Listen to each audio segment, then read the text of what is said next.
You know, within like 10 minutes of me posting the last part of this story yesterday, I had people messaging me going, where's the next part? Like, chill, it's coming. I'm doing it now. Anyway, Vlad the Impaler, part 4. So where it got up to, Vlad had avenged his family by right of conquest, the Ottomans had been pushed back in battle, for now, and now Vlad had some debts to repay. Namely to his cousin Stephen. See, while Vlad had been in exile, he'd been chilling in Moldavia and been given sanctuary. But Moldavia had its own usurpation politics happening, so Vlad decides to help his cousin Stephen take back the throne, which is a nice thing to do, and it was paying back a favor, but you know, it also weakened the hold of the Turks in the area because Petro-Aaron was serving the Turks. So Vlad lends Stephen a Wallachian army of about 5,000 or 6,000 to defeat his uncle in battle, which he does. Stephen was now crowned Prince of Moldavia. But Vlad, although he had been formally elected and crowned as voivode, was still in a bit of a shaky position because the Hungarians had been weakened by the loss of Hunyadi as a commander, and Vlad didn't really have the power to take on the Turks yet. So when Mehmet sent emissaries to demand yearly tribute from Vlad, as well as safe passage through Wallachian lands to attack Transylvania,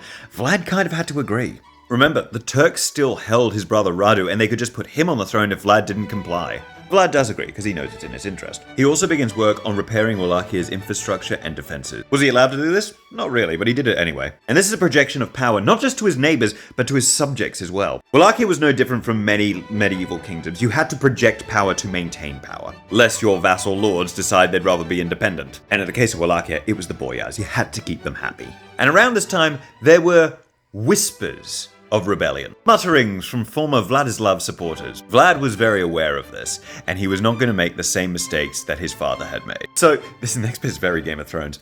He invites 200 boyars to Easter celebration, a grand feast and a Christian Orthodox holiday. Towards the end of the feast, Vlad makes a speech, but during his speech, his men rush in and seize the boyars and their families. They then drag them out through the city walls and impale all of them. This is where Vlad would earn his infamous title. Impalement is a horrific form of execution, driving a greased stake through the back passage all the way up through the body. It took hours to die. Vlad's executioners were well trained enough to avoid hitting any major organs. That way, they could prolong the suffering. It is the horror of impalement that is the message that Vlad wants to send. And the message is simple.